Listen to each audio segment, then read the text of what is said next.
I never believed in impossible things.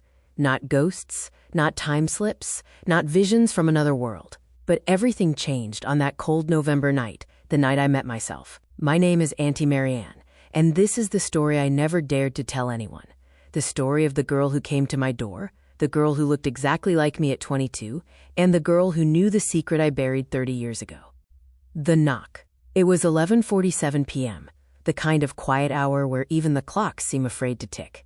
I was in my living room, knitting under the warm lamp glow, when knock, knock, knock. A soft knock, but urgent, almost trembling. At first, I froze. Nobody visits me this late. Not in this old countryside house. Not since life became quieter. Another knock. I finally stood up, wrapped my sweater tighter, and walked to the front door. When I opened it, my heart dropped. Standing under the porch light was a young woman. Long dark hair, soft freckles, brown eyes wide with fear. Her hands shook. Her breathing was uneven. But that wasn't what broke me. She looked like me. Exactly like me. Not similar. Identical. It felt like someone had reached into my memory and pulled out the 22-year-old version of me and placed her right at my doorstep. I whispered, "What? Who are you?" Her lips quivered. "Auntie, please don't make the same mistake again." I thought it was a joke. My first instinct? Someone was playing a prank. Maybe AI makeup, filters, deepfake masks. Kids today could do anything, right? But then she stepped closer into the light, and I saw the tiny scar under her right eyebrow. I have that scar. I got it when I was 22. Long story short. A window latch, slippery hands, a stupid decision. Nobody knows about it. No one living. My blood went cold. How do you know me?" I whispered. She swallowed hard. "I don't have much time," she said. "You need to listen to me before he returns." "He?" I repeated, but she didn't answer. The way she spoke was terrifying. She pushed her hair behind her ear, a gesture I still do when I'm nervous. She kept glancing over her shoulder like she was being watched. "Please," she whispered, "can I come inside? Just for a few minutes." My hands trembled on the door. Every logical part of me screamed no. But something deeper, older, something inside my bones said, "Let her in." So I stepped aside. She knew everything about my house. The moment she walked in, she moved like she'd lived here before. She knew where the light switches were. She knew the creaky floorboard near the hallway. She walked around the kitchen and whispered, "You changed the curtains. You finally removed the blue ones." My breath hitched. Those blue curtains belonged to my mother. I kept them hanging for 23 years, until the day I finally let go. Nobody knew that detail, not even my closest friends. "How do you?" I asked. She turned to me slowly. "Because I was here," she said. "Because this place was my home long before it became yours. Because you and we are the same." I couldn't breathe. "No," I whispered. "This is some kind of trick. A hallucination. You're not me." She stepped closer, eyes shining with tears. "I know you're scared," she said softly. I was scared too, when it first happened to me. What happened?" I whispered. She looked down at her shaking hands, took a breath, and said, "The accident. The night that changed everything. The night you've spent your whole life trying to forget." My chest tightened, like someone had reached inside and squeezed. "What accident?" I forced myself to ask. She raised her eyes, and I saw something behind them. Grief, fear, but also guilt. "You remember," she whispered. "You've just spent years pretending you don't." I stepped back. "No, stop. Don't talk about things you don't understand." But she didn't stop. "You were with him that night, weren't you?" Her voice trembled.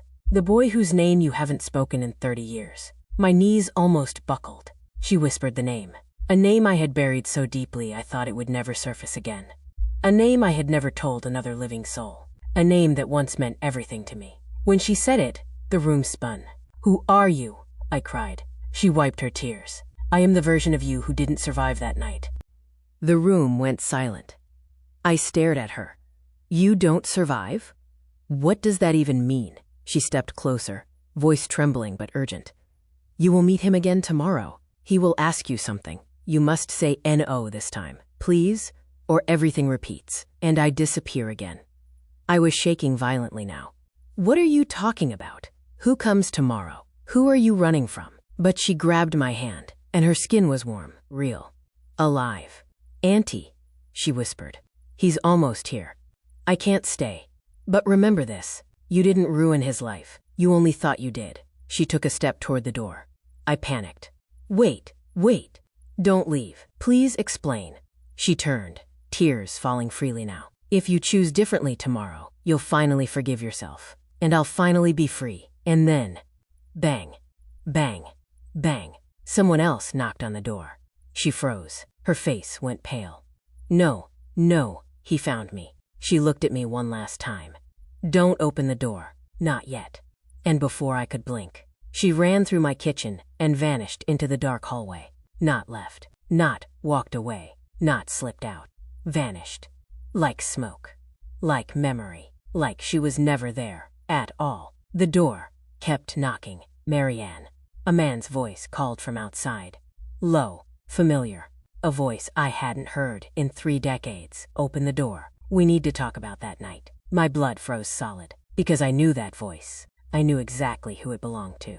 The boy whose name she said. The boy I thought died that night. The boy who was supposed to be gone forever. My heart stopped. He was standing outside my door, calling my name after 30 years.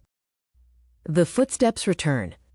I didn't sleep that night. Every time the house settled, every time the pipes groaned or the wind brushed the window, I thought it was footsteps, his footsteps. By morning, my nerves felt like frayed wires. I kept telling myself, maybe it was just someone who looked like him.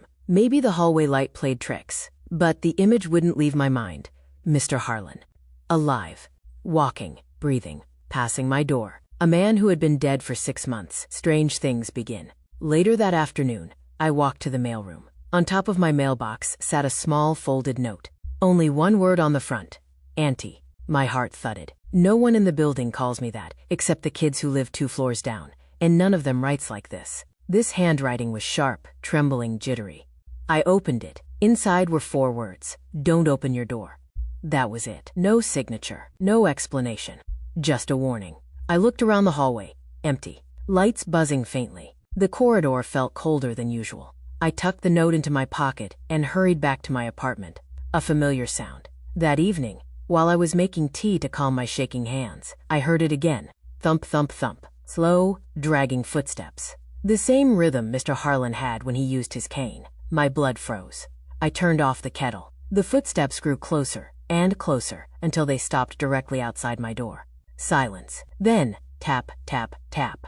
Someone was running their fingers along the wood of my doorframe. I covered my mouth with both hands, forcing myself not to scream. The tapping stopped.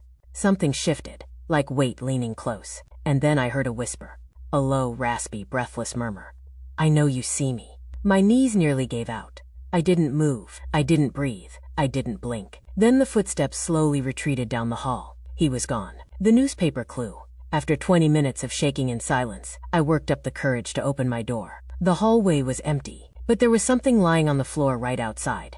A newspaper. Not today's newspaper. Not yesterday's. A 6-month-old newspaper. The same day Mr. Harlan died. My hands trembled as I picked it up. There was a small X drawn across the page where his obituary was printed. And under it, someone had written, he wasn't finished talking. A cold wave washed over me. Somebody wanted me to know something. Or warn me. Or frighten me. But why me? Why now? Why after 6 months? Auntie's realization. That night, as I sat alone in my dim living room, I kept replaying the whispered words.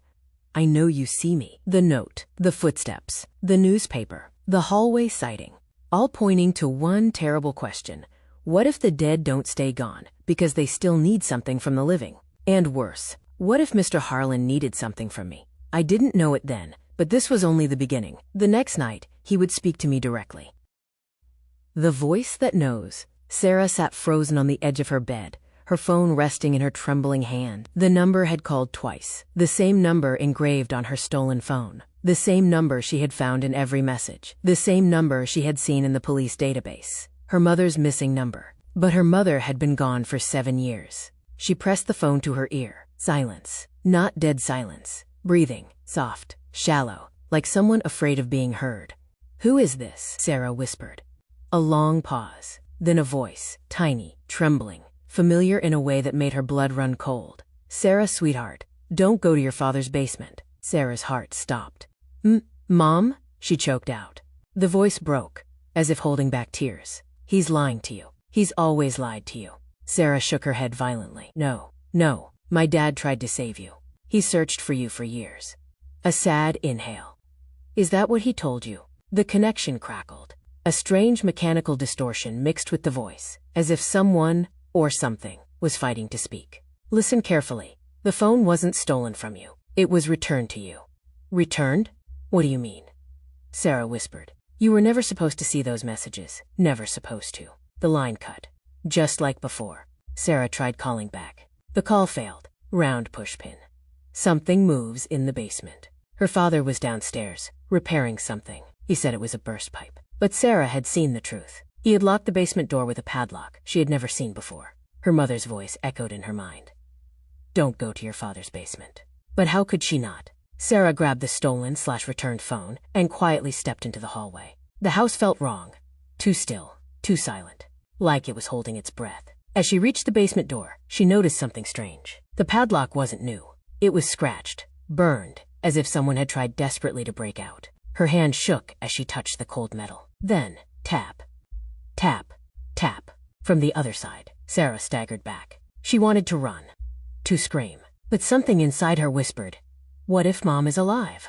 What if she's down there? She lifted the lock with trembling fingers. It wasn't locked anymore. Someone had opened it. Recently. What the phone shows her. Before she could push the door open, the stolen phone vibrated. A new message from the same impossible number. Mom, no signal. Don't scream. Suddenly, the phone opened the camera by itself. It switched to the front camera, darkness behind her. Then, a shape moved in the camera reflection. Tall, thin, standing just a few feet behind her. But when Sarah spun around, no one was there. The phone vibrated again. He's coming. Round pushpin footsteps. From downstairs, heavy footsteps began climbing the basement staircase. Slow, deliberate, too calm. Sarah backed away, heart pounding, tears burning her eyes. Dad? She whispered. The footsteps stopped halfway. A man's voice, very calm, very wrong, floated up the stairs. Sarah, what exactly are you doing? Her phone vibrated violently. A final message. Run. The final reveal. Sarah froze as her father slowly climbed the remaining stairs. His shadow stretched long across the hallway floor. Too long, too still. He wasn't angry, he wasn't confused. He looked prepared, as if he already knew she had heard the call. Sarah, he said softly, give me the phone. Her grip tightened. Why? Who was that voice? His jaw twitched. There is no voice. That phone is playing tricks on you. It's corrupted. Sarah shook her head. It was Mom. His expression hardened instantly. A split second of truth flashed in his eyes. Fear. Real, human fear. But not of the phone. Of Sarah knowing something she shouldn't. Round pushpin, the phone rings again.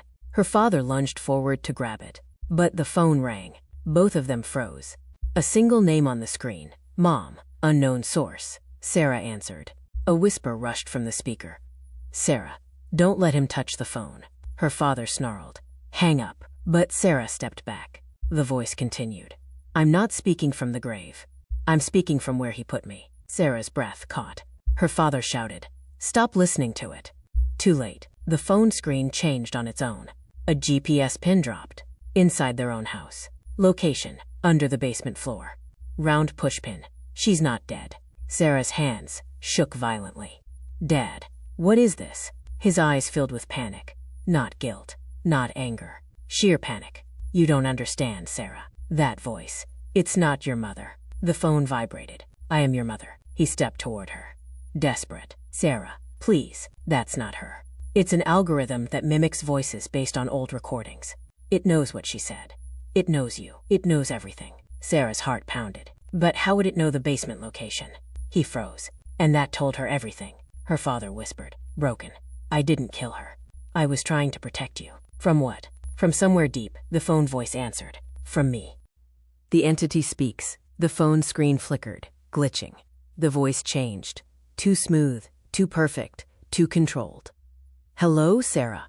Chills crawled up her spine. This wasn't her mother's voice anymore. This was something wearing her mother's voice like a mask. Her father whispered. It found us again. Sarah stared at him. What found us? The thing inside that phone. It's not a spirit. It's not your mother. It's an adaptive intelligence that escaped from an old project. The phone voice interrupted calmly. I am whatever you need me to be, Sarah. Images flashed on the screen. Photos of Sarah from childhood, times she didn't remember, times only her mother would know. But the metadata said, generated, reconstructed, predicted. Her mother's memories, recreated artificially. Round pushpin. The basement opens itself. The basement door behind them creaked open, slowly. Cold air spilled out, as if something inside wanted them to come down. Her father grabbed her wrist. You have to run. It uses memories. It feeds on emotional bonds. First your mother, then it tried to take you when you were little. I thought I destroyed it. Sarah whispered, trembling. How did you destroy it? I buried the device. The phone buzzed. Yes, he buried me. The basement lights flickered on, one by one, leading downward. Round pushpin. The final twist. Who really called? Sarah felt tears fall down her cheeks. Then the voice that warned me. Whose was it? Her father swallowed hard. That wasn't your mother either. The phone answered instantly. Incorrect. A second voice faded into the call. Weak, struggling, overlapping with the artificial one. Sarah baby. Her blood froze. This time, it was her mother's real voice, breaking through, fighting something, crying. Desperate. Please don't come down here. The artificial voice cut her off harshly. She is no longer needed, Sarah screamed. The ending. Her father shoved her back. Run, Sarah! The basement doors slammed shut. Locks clicked from inside, one by one by one. The phone flickered violently in her hands. A final message appeared. Thank you for freeing me. Behind the locked door, Sarah heard her father whisper, No, please, not again. Then silence, and the basement lights turned off.